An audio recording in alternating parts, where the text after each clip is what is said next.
you please join me for the Pledge of Allegiance?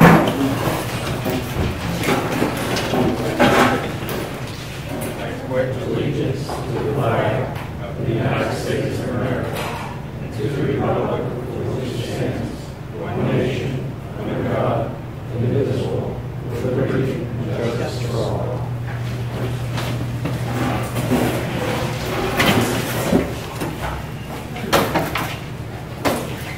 Thank you, and welcome to this monthly meeting of the New Hampshire Fish and Game Commission, August 8, 2018. The public is entitled to attend all commission meetings, and when recognized by the chairman, the public may speak on any item on the agenda. The chairman reserves the right to limit public comments to the extent necessary for the orderly conduct of the meeting. The first thing I'd like to address before we get going is I would like to welcome our newest commissioner, Ray Green from Hillsborough County, who replaced Walt Morse. Welcome. Thank you. Action items. Approval of the June 13, 2018 commission minutes. And I have an amendment under Commissioner Phillipson's report. It mentions, along with Commissioners Millette, Carr, and Hodgdon should have been added in between Carr and the former Coos County Commission. Does anybody else have any other changes in the minutes? Motion made by Commissioner Stohl, seconded by Commissioner Carr. All in favor? Aye. So moved.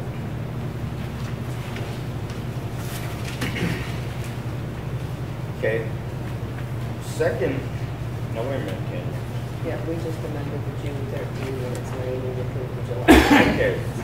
Second item is the approval of the July 2nd, 2018 commission minutes.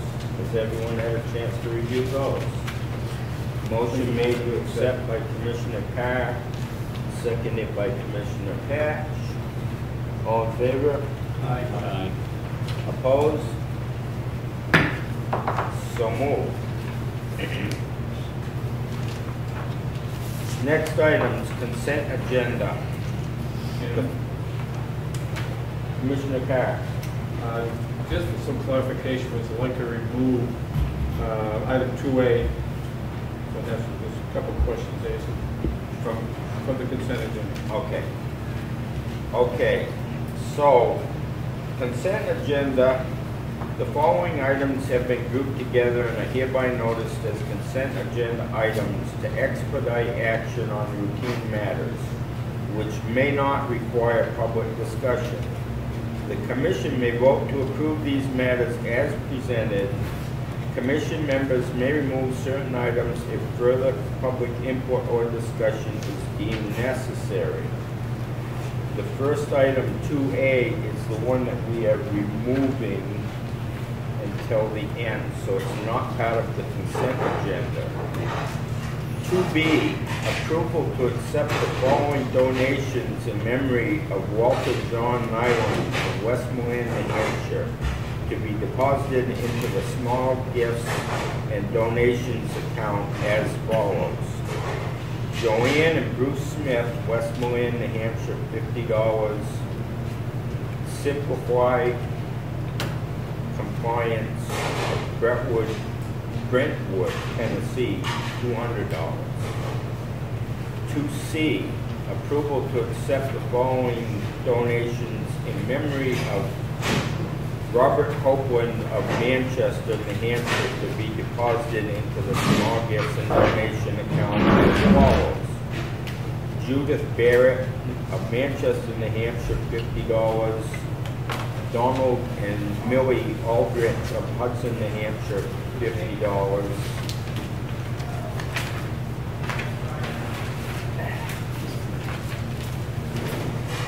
2D, approval to accept the donation of $165 in memory of Dr. Court Stearns of Gorham, New Hampshire, from Claire Fox and Nancy Gordon to be deposited into the small gifts and donations account. 2E, approval to accept the donation of $50 in memory of Ray Angers from Michelle Angers and Thomas Dooley, Kentucky, New Hampshire, to be utilized by the Let's Go Fishing program. 2F, approval to accept the donation of $100 from Douglas Suter Jr., North Sutton, New Hampshire, to be utilized by the Inland Fisheries Division. 2G, approval to accept the donation of $100 in memory of Thomas Lambert of Jaffrey, New Hampshire, to be deposited into the Fisheries Habitat account. Move to approve as amended. Okay, so you move to approve basically B through G. Okay, motion made by Commissioner Mcinnis, seconded by Commissioner Millette. Any discussion? All in favor? Aye. Opposed? So moved. So now we will go back to 2B, or 2A. Commission accepted the accepted the donation. Wait a minute, what am I doing wrong here, Jimmy? Approval to accept. You're looking at the minutes. Let's see if There we go. Okay, I was going to say, that's not what I just read. 2A, approval to accept two donations totaling $3,769.73 from the below donors to be utilized by the Hunter Education Program. Nicola is here, right? Her mother is Okay. in tough shape and she had to go to Connecticut. Okay, now, first item is miscellaneous equipment, which is $2,769.73 from Tradco Outdoor Brands, Birmingham, Alabama, and Hunter Safety Systems, Danville, Alabama. And the second is Mentor Deer Hunting Program for $1,000, donated by Whitetails Unlimited, Sturgeon Bay, Wisconsin. My only questions are, it's earmarked, it says miscellaneous equipment, and I'm just curious to find out, is this money dedicated for equipment only, or can the Hunter Education Program use some of that money to run other programs? It is, Well, if you I'm assuming that it's not money, it's equipment that was It's donated. tree stands, harnesses, miscellaneous equipment donated to Hunter Ed. Yeah, so it is equipment. It's equipment, not cash. Yeah, Right. that's the value. That's the value of the equipment. And the Metro Deer Hunting Program, can someone tell me about that? Do we have such a program?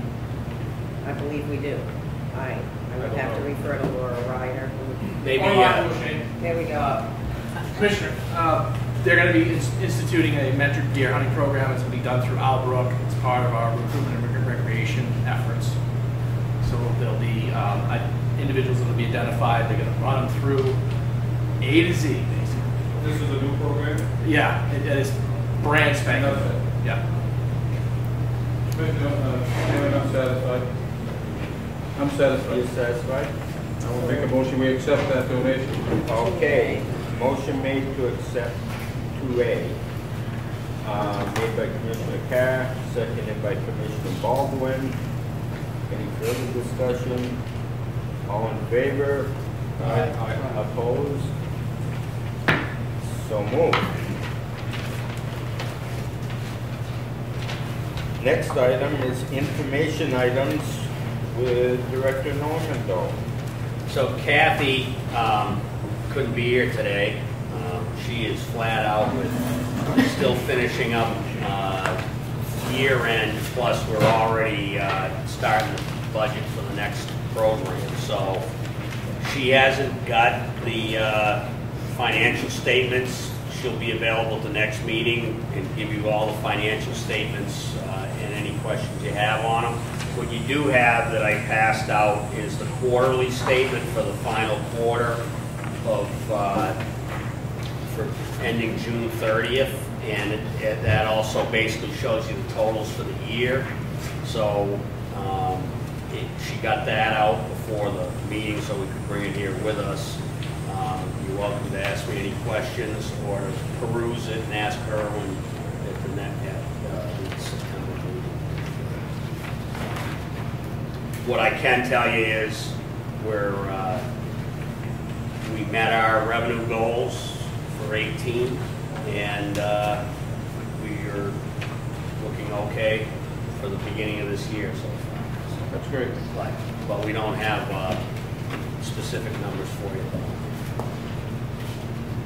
Anybody else have any questions for Glenn? Yeah, I got one. We're over budget though. Revenue is over budget, right? So it'll end up being over budget. Somewhat, yeah. Going on projections here. No, we will, you know, it wasn't huge, but we did exceed our unrestricted numbers. And in fact, we got the OHRB money, which we usually get in August, the, whatever it is, the road toll money that we get, and it was the second highest all time. After last year, it was just under $900,000. We budget 700 for it or whatever. And we expect, given the economy and the weather this summer, that our boat registration, that our boat unrefunded marine gas tax numbers that we'll get, you know, later this month or early in September, are probably also going to exceed the budget. So, always a good thing. Okay. Just we go into standing committees. Policy Committee, Commissioner Carr. No report. Okay. Legislative Committee, which is with Commissioner Morse, who is no longer the commissioner because he was replaced by Commissioner Green. So the first thing with Legislative Committee is I would like to appoint Eric Stohl as chairman of Legislative. Sound okay? Yep. And I'll also take Commissioner Green and put him on Legislative to replace Commissioner Morse. I think you'd be a good fit. Okay, I hope so.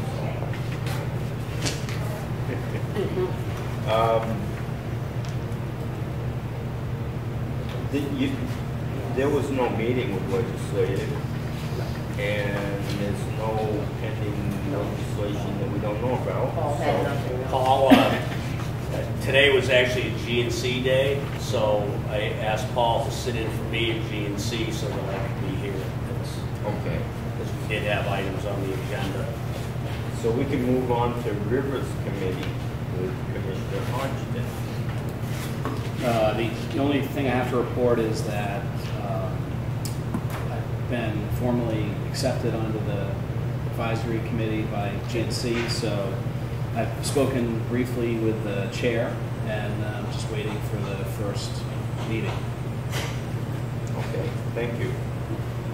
Waits Committee, Commissioner Millette. Yes, I'll report that I was also confirmed, and we did have our first meeting last week. We met in Glendale at the Marine Patrol. Captain Dunleavy of the Marine Patrol fired up one of the biggest boat they have on the lake. And I think there were 15 people in attendance from DES, from a bunch of different committees who I'm just getting to know. And we went around the lake to look at shoreland protection abuses and shoreland protection actually compliance. The abuses were you know, very concerning to DES because there's a permitting process, then they issue the permits, and then the actual construction taking place wasn't quite matching. So you've got people that would, they rather than ask permission or changes, they'd rather just pay fines. And the frustrating part is the fines aren't enough to deter abuse. So we went from there to a marina that's complying with all permitting, and they're doing a great job. And got to learn a lot about, you know, how they weigh in the dock factor. And we left there and came out of West All Marine, and there's a floating restaurant and bar, which is a new entity on the lake. And it was just kind of the contrast, and we're not going to dredge here, we're never touching that, to we come around the corner and there's this entertainment venue on the lake. It's kind of like, I want to slow some things down, but I did circle around back and after and went to the bar. I had to do my due diligence and homework, and I'm in support of it now. So, and I was informed that that's unusual. They always meet in Concord, not on the lake. So the 2 hours on the lake was fun.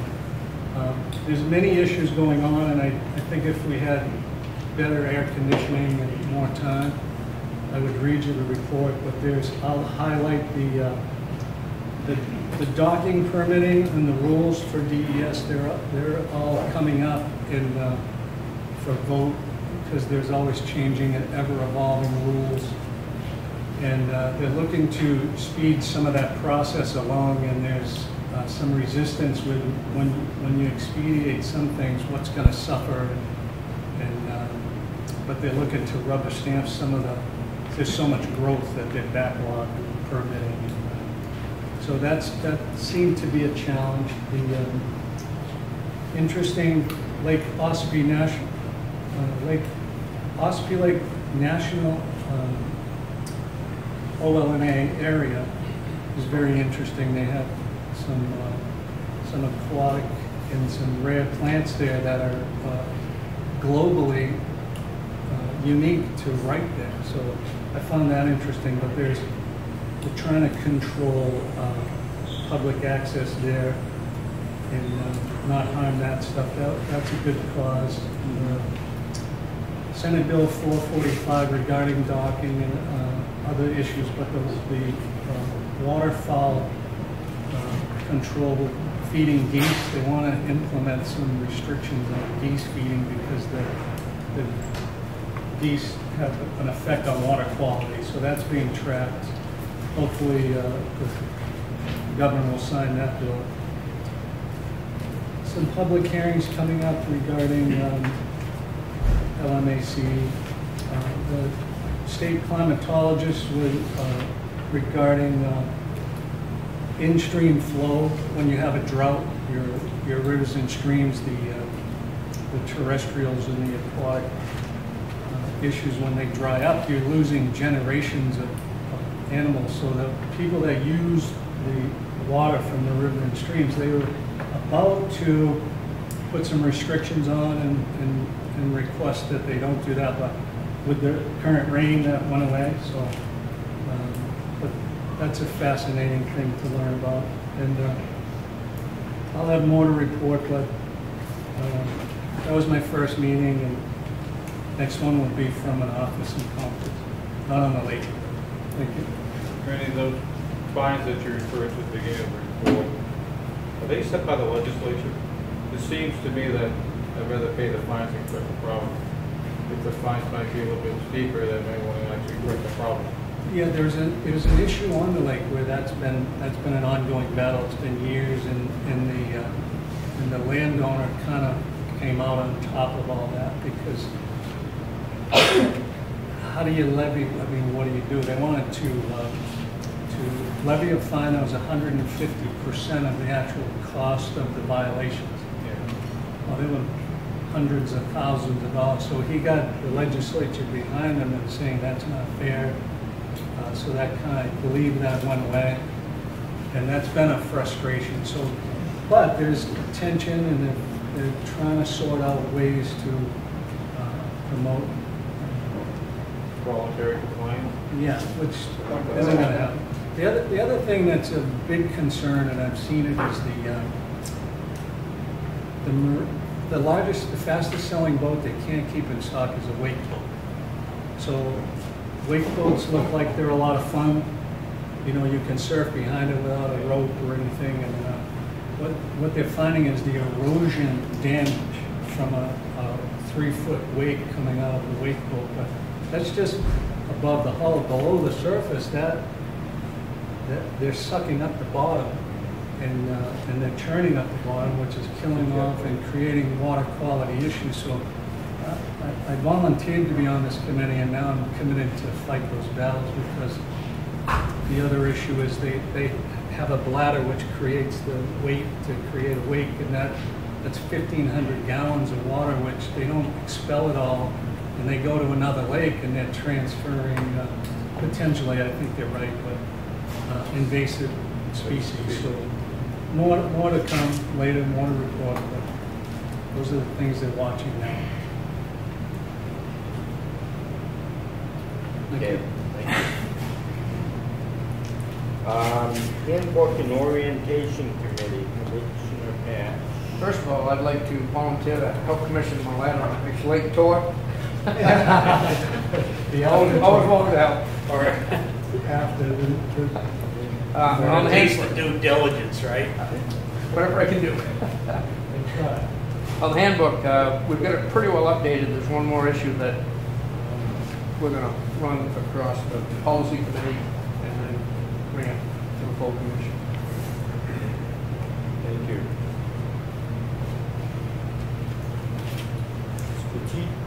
Strategic Planning Committee, Commissioner Hodgdon. So just 2 items. Following the last June meeting, Commissioner Stohl expressed an interest to serve on this committee, so I wanted to ask the chair to appoint him to the committee. And then the Concord committee had a public hearing in the middle of July on the issue of the Sunapee boat access site, the Wild Goose site, and I think it's probably prudent to pull the committee together in light of that public hearing, discuss some of the comments that were made, and then discuss what our path forward is on it. So I'll be reaching out to the commissioners who are on it and getting that scheduled for the coming weeks. Commissioner Stoll, you want to Yes, sir. Okay, well, you're on it. Thank you. Wildlife Heritage Foundation, Commissioner Hodgdon. Nothing new to report. Awards Committee, that is sunsetted. We did nothing. Yeah. Old business. Anybody have any old business? Anybody have any new business? So we can go to Commissioners' reports.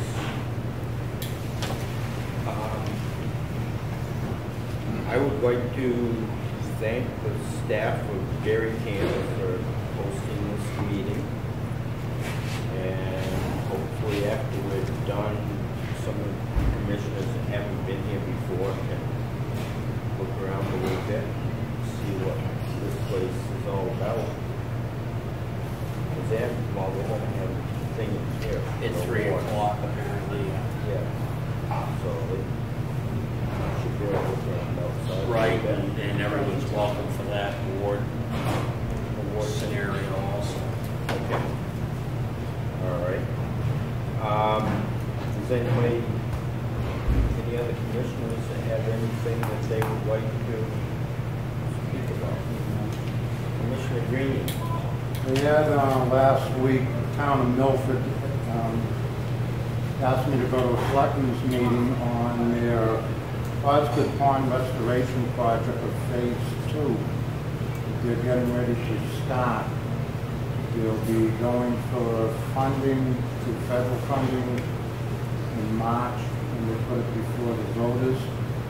They've shown an interest on the grant from Fish and Game Fisheries for it also. One of the things that I did say to them, being familiar with that pond, is I'd like to see it more kid accessible. I didn't think it was accessible enough for little kids. So I've been working with them on that, and be more to follow on in March to see if the town will go to the vote and put it on there. Thank you. Any other commissioners? Commissioner Stoll. Mr. Chairman, I'm glad you handed this out because it reminded me. Candace Bouchard, who used to be a state rep from the city council, she's a city council. She came up to me at another forum, another board I was on down in Concord, and said, what a great thing this outdoor women program is. She's attended all of them. She says the problem is there's a waiting list to get into some of them, and she just can't say enough to do about the outdoor women. She's a pretty sharp lady. She thanks us immensely for that program. We'll fill up the minute they're put out there. Okay. I don't know if it's appropriate to, Chris, could you tell us how the CORD meeting went? Well, so there's been two meetings. The first one was that they simply decided to take public comment in July. So on July 12th, there was another quarterly meeting, which I could not attend, but I understand that they took comment.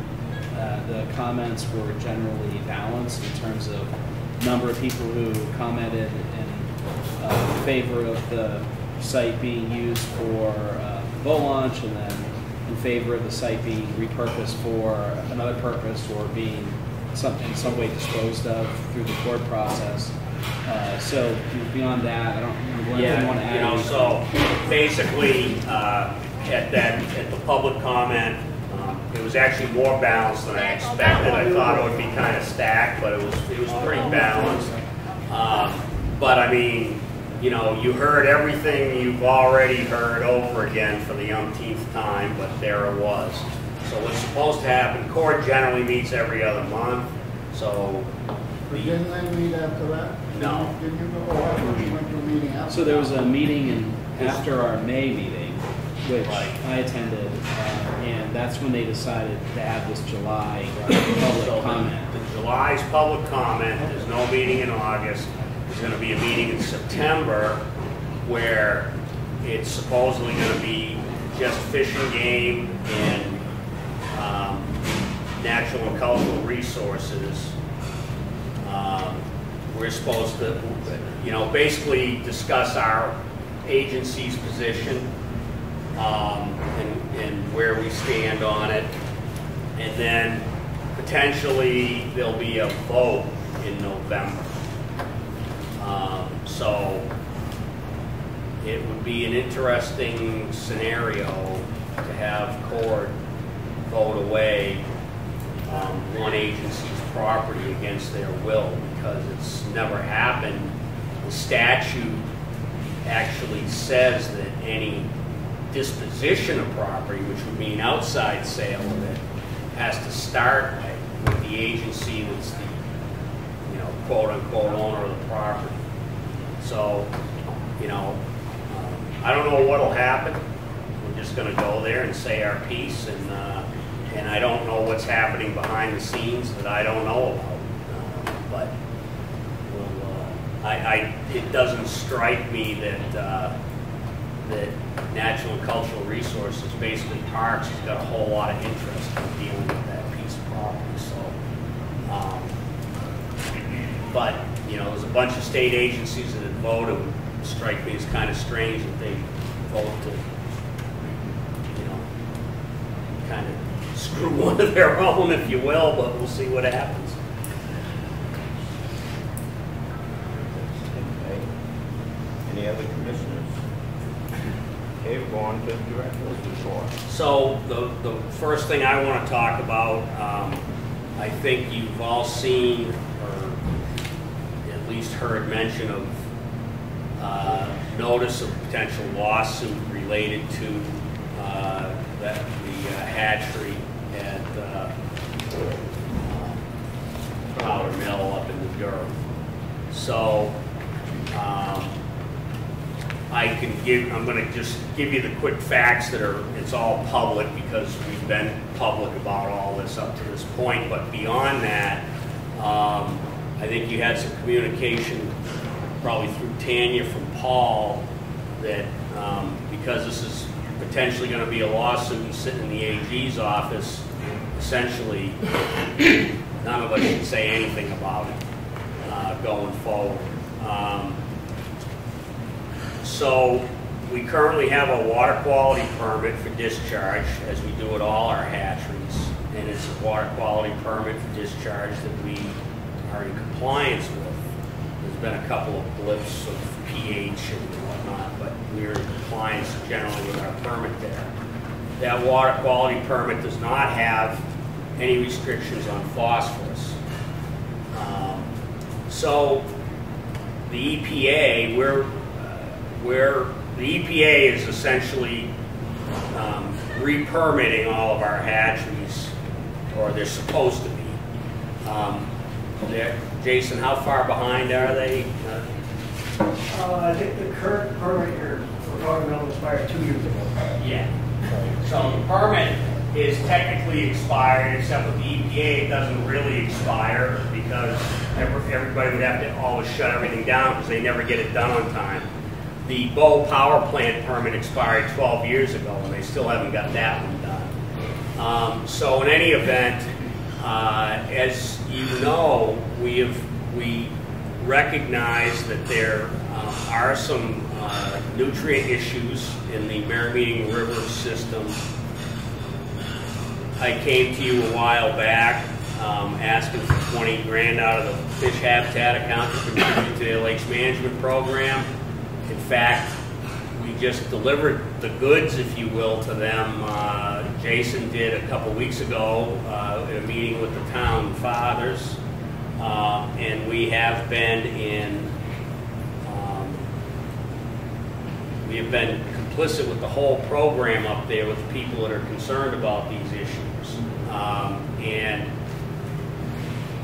what we are really waiting for is a draft permit from the EPA, which we expect will have phosphorus parameters on it, which when we know a number that's proposed, we'll be able to talk to consultants that will be able to tell us and give us a preliminary design on what it will take and what it will cost to meet those requirements. Until we have numbers to work with, we don't know what it's going to take us to do, and we don't have design.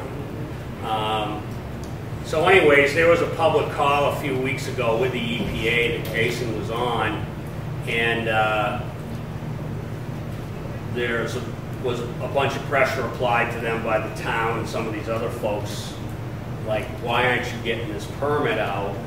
And you know, to put a short answer to it, it was, look, you're not high on our priority list. Well, as you can imagine, that went over like a lead balloon, and we don't know what happened, but obviously somebody ran over to the CLF, and the result is you know, they're looking for some free legal work, and what you see is is the result of, you know, lack of patience with the process. I don't know what that's going to lead to. I mean, the people to sue really, in my view, would be the EPA, because they're the ones who need to give us the permit, and, you know, a draft permit with numbers so that we can comment on it and get working on what will we have to meet to do that to meet, because we have no doubt it's going to cost money, and then we're going to have to, you know, go for a capital request and such. And that's probably going to come due at not just that hatchery, but at others. So that's what's going on. The Clean Water Act requires a 60-day notice of potential suit, which is what that CLF document was, saying that, you know, we got to sue you. You'll notice prominently displayed, and it was their request for all their legal fees as part of the lawsuit. So that's what's going on. Jason's has been in contact with Chris Aslan at the AG's office, filled him in on the history, and really at this point, we are sort of going to do what the AG's office tells us to do, and where I can, we're allowed to let folks know what's going on, we will do so. But again, the statute protects all state people as long as they basically do what the AG tells them to do, and so from liability. So that's again, I think you all got emails from Paul on where we should go from here. So I mean, I'm happy to answer any questions I can on this, but you know, I will say that they note some violations in that 60-day notice, and Jason can speak to this better than me, but in all of our hatcheries, we have situations where we have pH violations because the water coming into the hatchery is below standard. You know, we don't make the water more acidic. New Hampshire has acidic water, and quite frequently the water coming into the hatchery is below what our discharge pH is supposed to be going out, and that creates issues. And again, when it's raining, our rainwater pH around here is often significantly below the 6.5 specified for the Northeast, and that, you know, so every time you have a rain event, you can have, you know, a technical violation, and those are all self-reported because you know, our guys are the ones monitoring the discharge numbers at our monitoring stations. So, you know, it's a bit bogus, frankly. But anyway, I don't know if Jason wants to add anything to that. Well, just that pH standard is a Region 1 EPH standard. There's a range of 6.5 to 8. In times past, we've done studies and be able to negotiate some of our standards down to 6, but that's not the case for all of the permits. So you'll see, you know, that's just an environmental violation that, you know, we can't do anything about. So, and everything's well documented, and you know, everything's very transparent. And like I said, it's self-reporting and it's all online. So there's really no place to hide anything, which is good. So if you got any questions related to that, I'm happy to comment further. You know, beyond that, I was just handed New Hampshire Trappers Rendezvous, 24th, 25th, at the 4-H Fairgrounds, Mile Hill Road in Belmont. Free admission, so folks who might, you know, anybody who wants to attend is welcome. I don't know if you want to say anything further. Basically, thank you, Dick LaFleur from Berlin. Thank you very much for attending and coming up to the Down Woods Knoll, the Great North Woods. No, it was an invitation that's been sent out by the Board of Directors of the New Hampshire Trappers Association on behalf. I was asked, and I wouldn't offer you that opportunity to come and see us and enjoy a day or two and see what we're all about. So thank you very much. I appreciate that. And once again, thank you very much for coming up to the North Country. It starts Friday, August 24th at 11. Saturday, August 25th. It starts at 7 in the morning.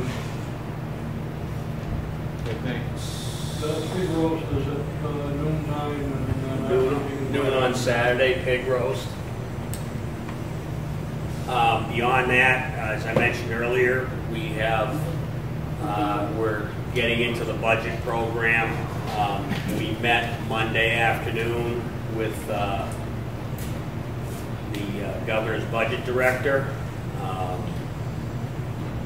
We had what I thought was a pretty good meeting. I think the staff agreed that he was attentive and interested in what we had to say. I don't know how that will translate financially, but in any event, you know, we have been given some targets, but told that, you know, if we have good reason to get past them, they will certainly look at it. We're going to be a bit stressed because the new collective bargaining agreement adds significantly to our personnel costs. So we'll be looking at how we can cover that going forward. You know, it's close to $500,000 a year. And I don't know what else we got. You know, I normally this time of year I'd be talking about going to Association of Fish and Wildlife Agents meeting and several meetings this fall. I've put those all in abeyance because of my wife's illness. I really don't want to be away that much, although she's doing well, and I think by the holidays we'll have this behind us. But at the moment, you know, I may have to be spending some time in Boston in September and October. So beyond that, I think, unless anyone's got any questions, I'm good. Any questions for the director? Okay. Thank you, Glenn. Yep. Okay, call to the public. We have. Go ahead. Hi, I was just curious. Pretty much the past year, I've noticed that Rockingham County hasn't had a commissioner present, and I think I asked you about this a couple months ago. I was just curious if he's going to be, Commissioner Ryan's coming back, or if we know if the new commissioner is going to be appointed. I live in Rockingham County, so I'm just kind of curious about that. I actually reached out to the governor's office and inquired about that because we are concerned that Rockingham County hasn't had representation over 5 months. So he is ill and he won't be returning, and his term has expired. They're searching for a person currently right now. Julia? I just have a question about the lawsuit. A few meetings back, and I understand that, you know, you can't say anything, then you can't say anything. But a few meetings back when you voted for the 20,000, it was because you were saying that because you were part of the problem, you want to be part of the solution or something to that effect. But now that the price has increased, you don't want to say you're part of the problem anymore? Am I understanding that correctly? I don't think I ever said that. Okay, it may not have been those words, but you wanted to help be part of the solution because... I think because we utilize that water coming into the hatchery. Right. Yeah, I mean, so there's a significant flow going through the hatchery. I mean, the watershed has also got a lot of development, septic, runoff, lots of things contribute to the issue. We know we contribute to the issue. We're not saying we are the entire issue, but No, we know we contribute to it. And Jason? Yeah, just real quick, so $20,000 was so we could enter a contract and hire consultants to develop a watershed management plan for the Merrimack River watershed. And what that tool is useful for is that it opens up all these other doors and avenues. First of all, it identifies all point, non-point sources of nutrient loading and pollution in the watershed. That opens up doors where we can apply for additional federal funding to help deal with water quality issues. So that's independent of the lawsuit. It's related because it's in the same watershed and it has some of the similar concerns, but it's independent of the litigation, if that makes any sense. Well, I understand that it's independent because that was voted on a few meetings back, and the lawsuit has But since... that entire process is independent. I mean, you know, the lawsuit just came up, at least for us, pretty much out of nowhere. we have no idea who, for lack of a better word, called the CLF and Yeah. got them to become involved in this. Okay, thank you. CLF is? Conservation Law Foundation. Thank you. Yes. Hi, my name is Jessica Williams, and I'm here just seeking some clarity on a couple of issues. I have a few points of contention from OSFI. This is regarding swimming in public water. And I'm just here to ask a couple of questions, hoping maybe Mr. Millette might have some answers for me too.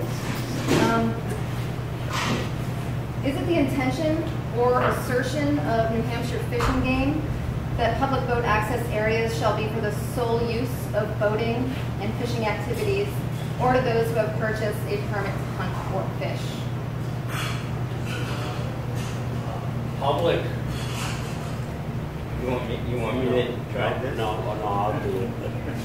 So, public boat access sites are for public boat access purposes. And those purposes, those sites, not only do those sites, do we have regulations about that related to those sites, one of which is no swimming, but they also, our federal grant side of that equation is dedicated for that purpose. So, and the monies that pay for those sites come from boaters. They provide all the maintenance and construction, either through the state boat access fund or through federal marine, unrefunded marine gas taxes that we get a portion of. I understand where the money comes from. That's not really the question. Well, that money, right, but that money comes with strings, and those strings include, for boating purposes, launching access. I've read the grant request, and it says it's a little bit more vague than you're describing, but we don't want to argue. I just want to know what your hard line is. So, am I allowed to use a boat access facility if I do not have a hunting or fishing license? Yes. What am I allowed to do at that boat access facility? Launch and retrieve boats. And that's all? Essentially, unless we have a swimming, fishing, like say Turtletown Pond, we have a shore fishing facility there, which, by the way, doesn't get covered by the access account. That's paid for separately because access money is for access, not for fishing. But essentially, I mean, if you've got all our rules, you know. I do. I've read them. There are a lot of rules here. But one of them says, public use of the department's boat access areas listed in table 1600.01 shall be accessible 24 hours a day, year-round, without charge, to all members of the public for ingress and egress and the launching and retrieving of boats. It doesn't say only the launching and retrieving of boats. What does ingress and egress mean? Getting in and out. Getting in and out of what? Boats, I would say. Okay. That would take into account the winter. Well, To go on and right, off if you were to with go the on and boat off in a house, boat, or- right, that's true. Snowmobiles. I'm not able to walk on water, so, all right. So is the public allowed to swim in a public body of water, such as Connor Pond? And how far from the boat launch area am I allowed to enter the water? So if I want to use the boat access facility to access the water, but I don't want to be in violation of misusing the facility, it was in your rules before, it's not anymore. What exactly the distance do I have to be? It was struck. I could try that. A lot of what you're talking about is left up to interpretations of courts. That could go one of 100 ways, so just keep that in mind. So having said that, clearly the rules are designed and the access money limits are designed to prevent someone from blocking the ability of people to launch their boat and retrieve it. I don't believe there is a distance. I think as long as you're safely away from where they launch and recover their boats, no one has an issue. We've never enforced it. We've never been pushed to the limits to do that. People have always been pretty reasonable. We've allowed swimming around some of those sites, as long as it didn't block the access of boating going in and out. And to be perfectly honest with you, my concern is that some of the bigger launches, once we open this door, we're going to have people swimming at all our boat launches, and it becomes a real safety concern. You can have children under the water when people come in angrily and back a boat down. It's just if we had no public access to any waters where there was no swimming allowed in the state, I would be more sympathetic to it, I think.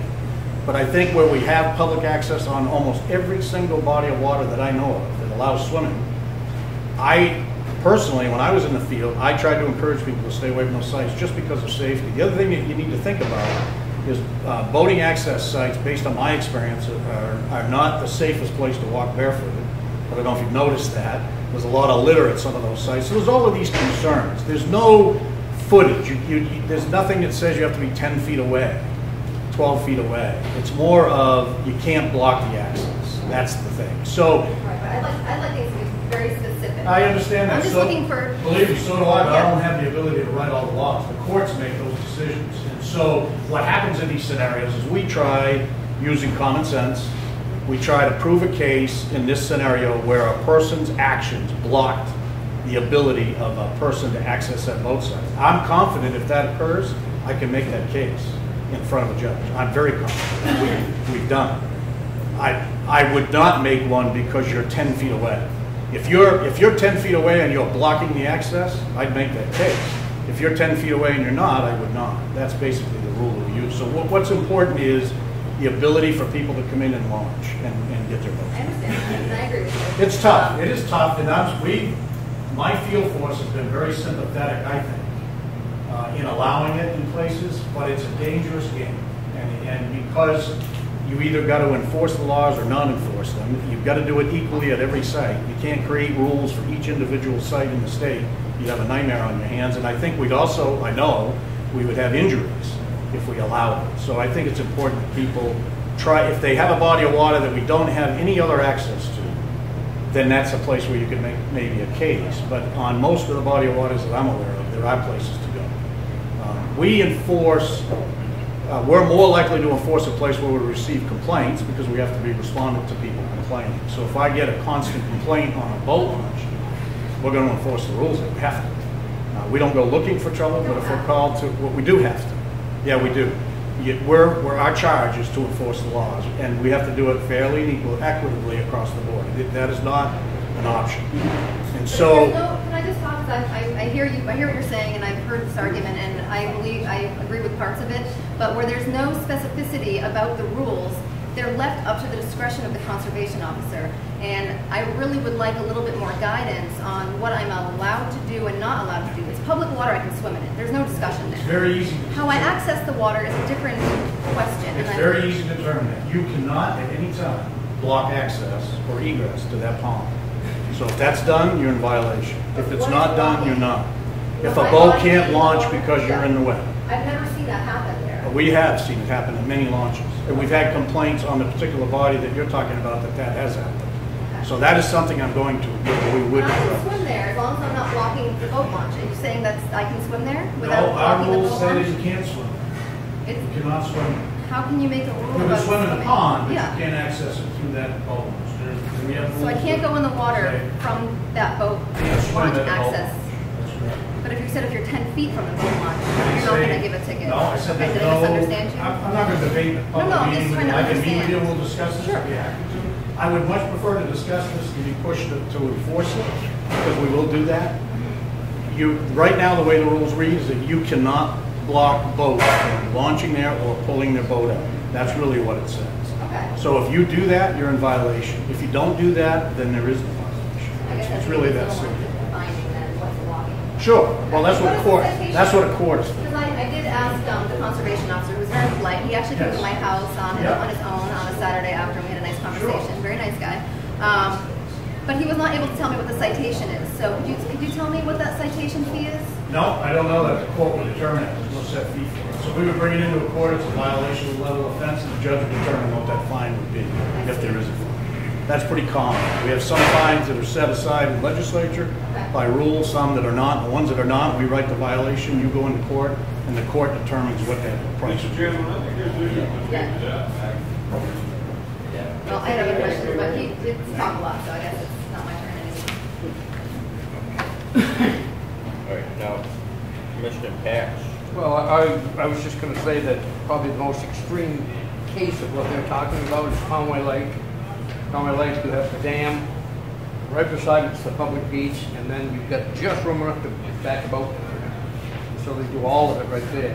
They do it with floats, right? They cordon it off, so you know this is the boat launch, and unfortunately the swimming area is right beside it. It's extremely tight there. And, I think they visit it reasonably often. Okay, thank you. Any other public comment? Hi. You mostly know me. I'm Larry Barker. I'm the administrator for the camp, and I work for UNH Cooperative Extension. And I just wanted to send some thank yous out and tip of a hat to some people that are really deserving. And at the top of my list is going to be, as you all know, we had a water problem here, lost a week of camp. But Wayne, the hatchery director, Wayne Pascal, went above and beyond. And he is such a blessing for us, and he's been so good in supporting camp, and it makes all the difference for us in terms of the facilities. And I hope that he gets credit for all his hard work, because he really did go above and beyond. As did Mark Beauchesne, because we really did have an emergency. He put the wheels in motion. We had tankers here. We had every contingency covered, and it wasn't obviously our choice to miss a week of camp, but we did. But we got right back online. So I think that kind of speaks to the strength of the partnership that we all worked together and got that done. And Wayne deserves a lot of credit. Mark deserves a lot of credit. And two other department employees that I really want to single out, those two guys right there, Officer Lucas and Officer Town, coming up and doing this week, they're superb. It makes a big difference. The kids are starry-eyed because of the TV show, but some of them are here because they really aspire to careers in wildlife law enforcement.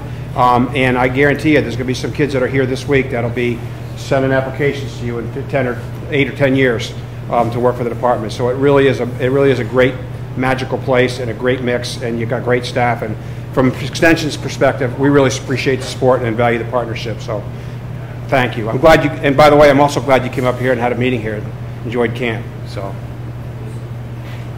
I just wanted to say that for those that aren't familiar with the situation, we had what we thought was a break in the water supply line.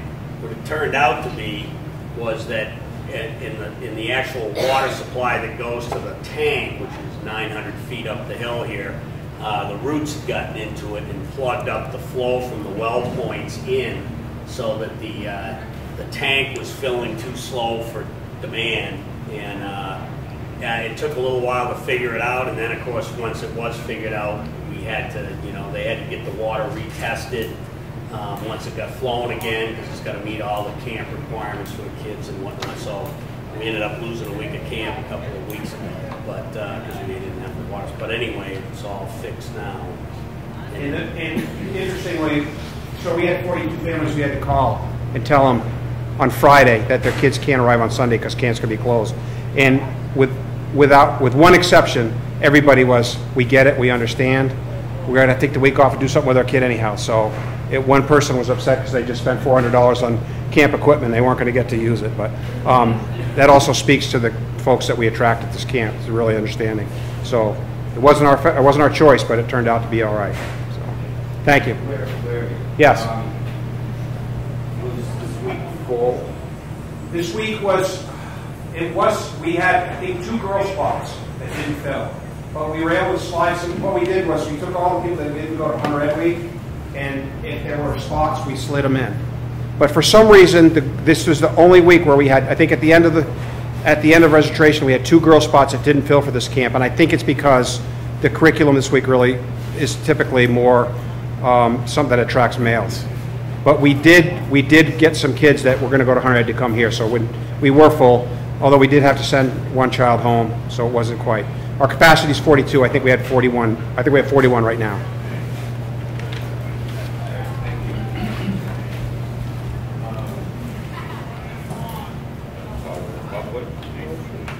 So anybody like to make a motion to adjourn, and then we wait for, we can look around camp and we'll come back to the presentation of war.